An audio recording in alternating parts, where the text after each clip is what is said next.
Hello and welcome back to the Plymouth Life Centre, the location for the Devon Business Show 2025 from the Devon Chamber of Commerce. My name's Paul. What a bit Jana then, didn't I really? Devon Chamber of Commerce, my lover. My name's Paul Philpott. I'm the Vice Chair of the Plymouth Chamber and also Director of the Devon Chamber of Commerce, and your host here for a whole variety of live streams throughout the day as we bring you the best in local business knowledge, I think is the better way of putting it. Now, I have got a very exciting interview to bring you now. It's all about Britain's Ocean City, the new look Britain's Ocean City. A lot of hard work has been going on behind the scenes to give Plymouth, I guess in terms of branding term, I'm going to use the term, a bit of a facelift as far as its brand is concerned. And with us here we have three very important people to talk about how the new brand came about, also the importance of branding, and by the time you finish watching this interview, you'll have all the branding tips for your business you will need. So with me, in fact, what I'm going to do is I'm going to ask everyone to introduce themselves. So I'll start with the lovely ladies to the immediate right of me. Amanda, introduce yourself. Good morning, Paul. I'm Amanda Lumley and I'm Chief Executive of Destination Plymouth, and thank you so much for having us this morning. She's got a big smile on her face because it's Amanda that's been spearheading this massive amount of work that's probably been taken, I don't know, 5,000 years, and it's, and then to your right. So I'm Craig Harrison, Sales Director and co-owner of Boosters Promotional Merchandise. And at the end, last but definitely not least, Mark Collins, I'm Commercial Director for Go South West, which includes Plymouth City Bus, Go Cornwall Bus and Dart Line coaches. Fantastic. So, Amanda, what's been happening? Well, goodness me, what hasn't been happening? We're so excited, first of all, that we've been able to present a refreshed and reimagined approach to our amazing Britain's Ocean City brand. And of course, the original brand's been with us since 2013, so 12 years now. And over that period of time, I think people have grown to love it across the city and to use it. And over the past couple of years, we've been on a journey. Mm-hmm. I have to say, we've been on a journey. And what we've been doing is we've been really trying to understand what is it that makes our city so special? What's the real grassroots? How do our people feel about it on the ground? And what is the true point of difference for us as a city that really makes us stand out? And that's what we've been doing for the last 2 years. Now, it's very easy for individuals, consumers, the public, business owners, to look at the output of a branding concept to go, oh, right, yeah. Or they'll kind of like, oh, I don't like it. Or they go, oh, I love it. But they don't, I think, I hope I'm not being rude to anyone who's watching, but a lot of people, I don't think, realise the hard work that goes on behind the scenes to get to that point. Yeah, no, absolutely. I mean, you don't go about these things lightly. So we started off with some research initially 2 years ago. We did some research right across the city to understand how did people feel about our current Britain's Ocean City brand. And that was really fascinating, actually, because what came back was people felt really strongly that it had embedded itself. We had great equity, and particularly in the visitor sector, we've really positioned ourselves as one of the leading city destinations in the southwest. And basically they didn't want to throw the baby out with the bathwater. Mm-hmm. So straight from the beginning, we recognised what we needed to do was to grow on that and to build it. We then did a further piece of research to understand what did people think about the city externally, and that was absolutely fascinating. And the interesting thing about that was that actually most people don't have a perception about Plymouth at all. They're really not sure what it is. And if they do have a perception, it's too far away, or it's just a naval base, isn't it? That's all. Or it's, there's no culture down there. Or it's Portsmouth. Well, we did. You had to say the P word, didn't you? Really, the P word. We don't say that, Anyway, so that came back. So what we realised was actually we've got quite a lot to do to change perceptions of our city. And you might ask, well, why are we doing that? Well, because the city is growing, and over the next 10 years, we will potentially have about 25,000 job opportunities in the city over the next 10 years. And we've got a £6 billion regeneration and growth pipeline. That is unheard of. If you look at other regional cities in the UK of a similar size, nobody else is doing that. So we need people to come and live here and to work here and to enjoy our city in the way that we currently do. It's really a time for us to talk up our city and attract new talent to the city, and because that's a lot of opportunity that this region is bringing to the wider region, isn't it? Yeah, no, absolutely, because of course people who work in Plymouth don't just live in Plymouth. People live right across Devon and Cornwall. And conversely, we know that 85% of visitors to our city are day visitors, and many of them come to Plymouth from Devon and Cornwall and the wider region. Yeah. So it's, it's a mutually beneficial symbiotic relationship, isn't it, between our wider counties? Now let's bring Mark in on this, because Mark, Go South West runs numerous bus companies, part of the bigger Go Ahead group, which runs bus companies around the United Kingdom. And the world. And the world. But you have a really good knowledge about the importance of communication by way of transport and how the local communities connect with, not only with each other, with themselves, but also with Plymouth. How do you think this new look for Plymouth will have an impact there? I think it's a really good time to do it, as Amanda said, around the investment pipeline. So it's trying to get the branding done before the concepts of the investment, trying to get new talent into the city. I think it's something that, as a local business, we carry 12.5 million passengers across Plymouth a year. It's about making sure that we're on board with it. It's about making sure that other businesses are on board with it, and we're all singing the praises of Plymouth together, because it's for the greater good. More for our own business. The more people who are going to be in Plymouth, the more opportunities to catch the bus, the greater we can invest, and the greater we can become, and the city can become better together. And buses also, they actually provide a good opportunity for organisations to publicise and expand their brands, don't they? I noticed that you've got, I'm going to promote the concept of bus advertising, but you've actually rolled out the Plymouth branding on your buses as well, haven't you? Not just any bus, but our new electric bus fleet. Oh, go on, tell us more. Our brand new electric bus fleet, 50 buses have now arrived into the city, and they're on the roads. And we took the opportunity, once Amanda approached us and said, what can we do? What can we do? It's about, as I said, making sure that we're on board with it. And what's better than actually putting your money where your mouth is and saying, right, we're going to promote the brand on our new buses. So as you walk on a number of our new buses, you'll be greeted by the new brand, both on the entrance and on the back of the bus. So to try and get that message across to our millions of passengers a year. This is really good support, isn't it, Amanda?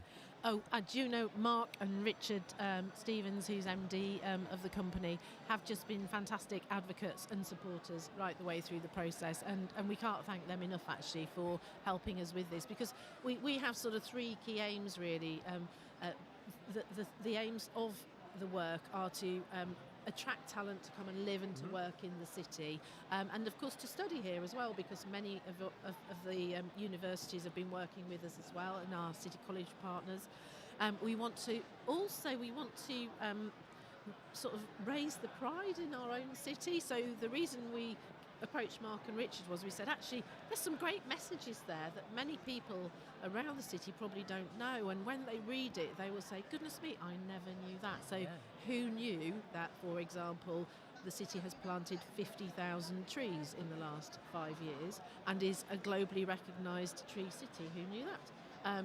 Who knows that we have a £6 billion regeneration pipeline? Who knows that, for example, nearly 1/3 of our local community are active volunteers? That's huge. It's great. It's absolutely huge. Awesome. Everyone will know this, because what you don't realise is we're going to take all these little bits that you said, the sound bites, and put them everywhere. Now, I'm going to bring into the conversation Craig from Boosters. Now, Craig, your business is all about branding. Everything to do with branding, isn't it? Yeah, absolutely.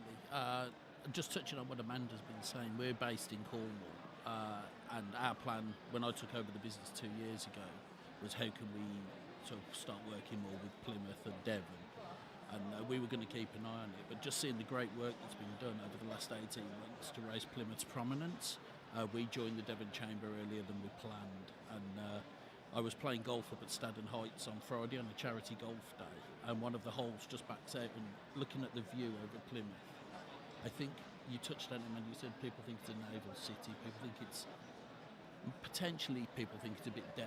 It's Plymouth. It's not, but it's It's a beautiful view from the top of Plymouth.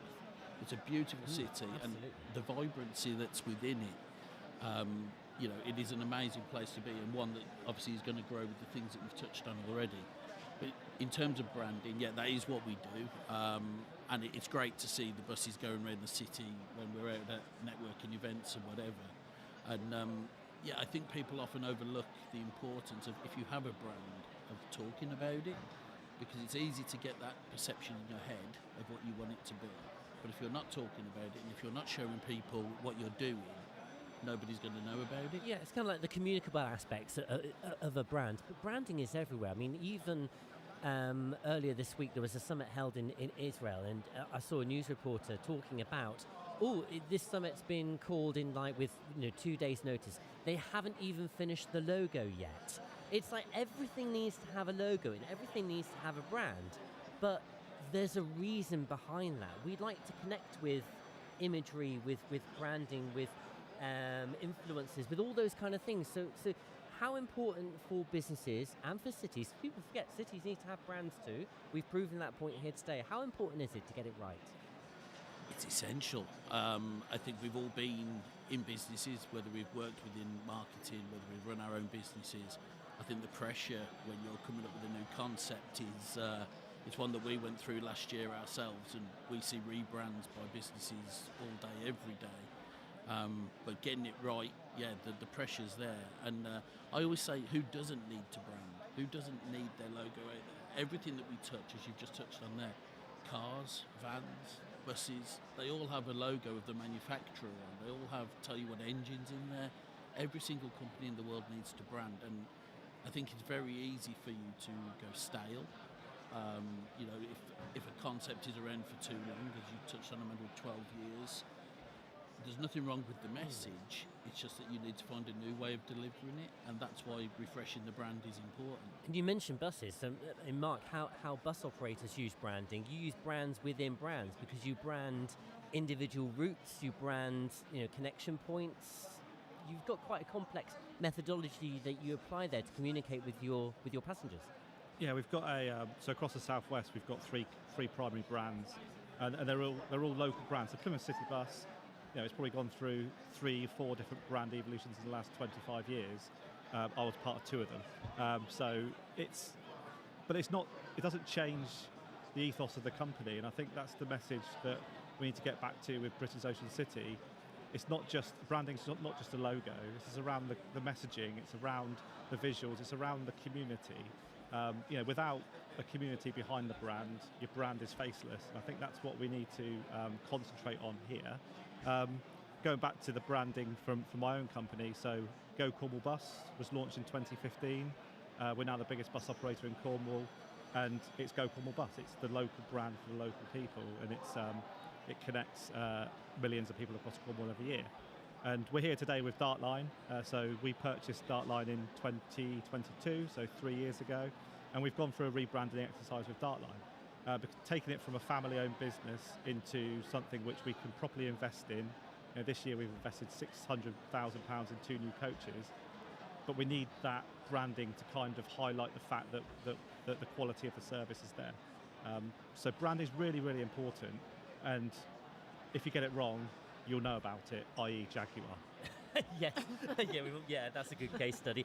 Amanda, Mark mentioned logo, he mentioned visuals, and part of that you have typography. As part of the city's brand, you've created a brand toolkit, haven't you? Yes, we have. I want to thank the partners that have worked with us on this, including yourselves, Paul, at Fresh Air, because Fresh Air were responsible for doing the soundtrack on our new brand film, which was a fantastic process, really enjoyable, and hopefully we've got it right. But we also worked with a number of partners, including the university, Babcock's, Princess Yachts, the Box, and the City Council, of course, who helped us get some grant funding to support this process. With that funding, we not only did the research to find out what our key messages were, and we've got really strong key messages now, which we believe are authentic and truly reflect the city as it is today. It's a city where we have a community that goes beyond our creativity as a city knows no bounds, and so on and so on. So we've got some really strong messaging. But what we wanted to do was, of course, we wanted some really strong visuals. So we worked with another fantastic local company, Mother Goose Productions, who have filmed our new brand film and created lots and lots of new images. Those are available on our recently launched Media Hub. So that's free access. You just have to register. Go to our stand in the show. I think we're stand 65. I might have it wrong, but yeah, go to our stand because you'll be able to link up to the Media Hub and register. And those are iconic and fantastic images of the city for everybody to use. And then alongside that, we've now got a brand home site, and that will tell you everything about why we've done it, what our messages are. It talks about our proof points. What are our unique proof points and points of difference that any business in the city, if you're recruiting or if you're doing a sales prospectus or you want some facts and information, you can go to that site. It's all there, along with some really fantastic case studies from businesses who are doing globally unique, cutting edge things, and it's only happening here in our city. So we'd encourage all businesses to go and have a look at that site, and please use it, use the information, use the content. It's for everybody. So putting this into context, if you're a business owner and let's say next week you're going to do a pitch in London for a massive contract that you really hope to get, a really good starting point for any presentation is where you're based. Talk about your origin, and you've pretty much got that sorted because the assets are there in terms of imagery you mentioned. There's lots of facts and figures, and getting a presentation and talking about yourself, normally it's the hardest thing. You got that sorted. Yeah, no, absolutely. We've even in there we have a presentation that you can download to present internally within your business. So if you have colleagues, employees, or senior partners, and you want to talk to them about this is why we're using some of this information, you can just download it. And so we tried to make it as easy, and we know, and we hope it will be organic. We'll have a download button on the Media Hub, so if people say, I've got a great image and I want it to be on there so everybody can see it, you can download that, and obviously we'll approve it. So yeah, we hope the mechanics are there. We've also done a consumer-facing site to link in with the bus campaign. And what that means is if anybody's sat on the bus, like you're sat on the bus scrolling away and they say, what is that all about? They can land into more of a consumer sort of facing site, which has lots of information, but also has links through to jobs and employment in the city. So hopefully they'll recognise there are opportunities for them here locally as well. Craig, as a case study for branding, this sounds like quite a good one, doesn't it? Absolutely. It sounds like it would make my job really easy, to be fair. What tips would you give businesses who are perhaps working on their own brand journey? Obviously not they may not necessarily be doing it the size and scope that Plymouth as a city is doing for its own brand, but what tips would you give individual businesses that want to maybe undertake a similar journey of their own? I think when we did ours last year, and it's the first one that I've done as a business owner, I think it's have faith in yourself. I think the easiest person to second guess is yourself. But if you've got that vision, make sure that you're going to see that through, but align yourself with the right people. There are some great design agencies, media agencies around Plymouth, around Cornwall. We produce in the southwest some of the best work that I've seen. When I was up in Birmingham, I didn't see this quality of work. And there are some delightful companies to work for, or work with, should I say. But first and foremost, just believe in your own vision. That's the key for me. Mark, would you agree? I do agree, yes. I think it's around making sure that you've got the assets to piggyback on. It's not starting from that fresh piece of paper, like you said, Paul. It's around making sure that you've got a backstory to be able to get to. So the brand hub that Amanda talks about is really important, and the stories are really important, because if you're going for investment as a local company, what better way? If you're up against, so in my case, Plymouth will be up against Oxford, will be up against Brighton for our group's investment. What better way to be able to say, this is Plymouth, this is where we want the money, and this is why we want the money, and this is why we want the investment into our infrastructure. And this goes to any other establishment, if it's going to be your own investment through your own company, or it's through funding, through like DFT like we do. It's making sure that we've got Plymouth story dead right centre. And stories work. Absolutely. Yeah. Thank you very much, the three of you, for joining us. I'm going to ask you to give us your top tip or a bit of further advice whilst you think about that. Amanda, what's next? Okay, you've done all this hard work. The hard work isn't finished. I've got a feeling it's like a snowball, but you've only just picked up the very first handful of snow. Well, I think that's a really great analogy. Thank you. So yes, the hard work starts now.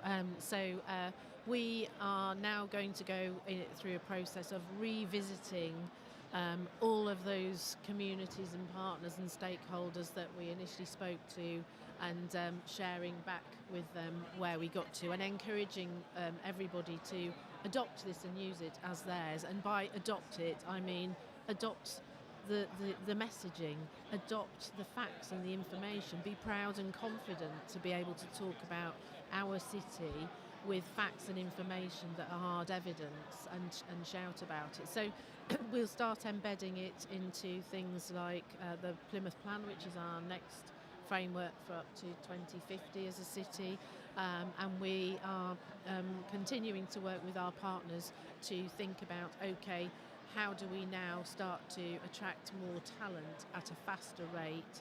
So those are conversations that are happening.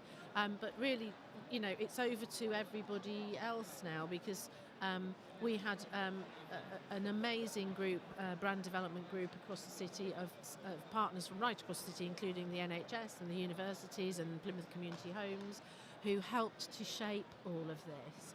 And I think if I had a takeaway, I would say, bring everybody with you. So, don't be afraid to actually say, how do we all do this together?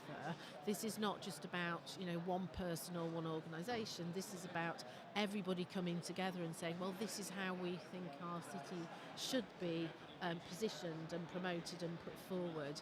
And the other thing I would say is, don't be afraid to reach out for help. So, we were fortunate to work with an amazing agency called DNCO, who are a global branding agency. They recently did the London underground stroke overground lines and did an amazing job in my view. And they've also got case studies and expertise in city branding, which was a really important thing. Yes. You go to experts because... well, sometimes what you need is a critical friend Yes. to say to you, well, that's your internal view, but actually on a global stage, this is how it looks. And I think that's really important. And because we love working with our local businesses, but sometimes you just need that person who says, well, that's not necessarily right or not true, and you have to take a step back. So that would be my other. Well, you see, I have it on that thing about, local businesses. Sometimes we are not the local business. So, we've got a contract with a university in Glasgow. I can't say which one it is, but there might be a university in Glasgow. I just said it now. And we've got a contract with them. And occasionally they will say, why aren't we working with an agency local to us? So sometimes you're at the receiving end of that challenge. So it's not as black and white. There's a lot of grey areas. But the important thing I would like to say to business owners and indeed individuals is, previously it's been very easy to critique. It's always easy to challenge. I think now is the stage to pause, log on to the brand website, have a look at the assets, learn how to utilise it if you're not sure. Reach out for help and advice if you want to know how you position it within your presentation and how you actually deploy those brand assets. And now is the time, with all the investment and all the proactive activity and business focus and dynamicism that's happening. There's a real energy in Plymouth. Now's the time to kind of draw a line and get behind Plymouth as a city.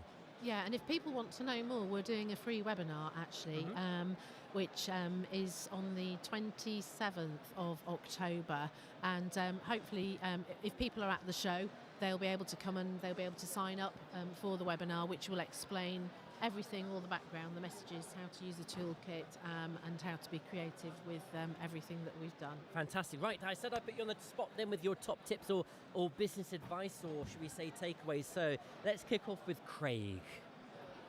feel cheap now, but I'm going to. What Amanda just said absolutely encapsulated everything I was thinking of. So touching on that, have faith in what your vision is for your own business, if that's what you're rebranding. But don't be afraid to use people around you. You know, there are people that have been through it hundreds of times. There are people that know what's going to work, what isn't going to work. And I'm not always the best at this, but take their opinions constructively. And they're not criticisms, they're just constructive. A weak point of mine, but that's another story. Mark? I think it's just make sure that you don't think that your brand is your logo, and take that time at the start to map out what your business is and what the actual branding story is, and don't think I've got a logo, I'm sorted. And Amanda, anything else you'd like to add? Well, I would just like to add that, our new strapline is Make Life an Adventure. And I think what a great place in Plymouth. You can do so much here. There's so many opportunities. It's been a fantastic journey the last 2 years. It has been a journey. We've taken lots of people with us. And all I would say to anybody who's going to go through that sort of process is don't rush it either. Just take your time as well and listen to those around you, as Craig said, because it's only by doing that you'll really get to the nitty-gritty and the authentic story of your brand, and in our case, of our city. And Amanda Lumley's new book, My Life in Branding, will be available shortly in all good bookstores. Amanda, Craig and Mark, thank you very much for joining us. Coming up, we're going to have an interview talking about skills and the future skills in the Southwest.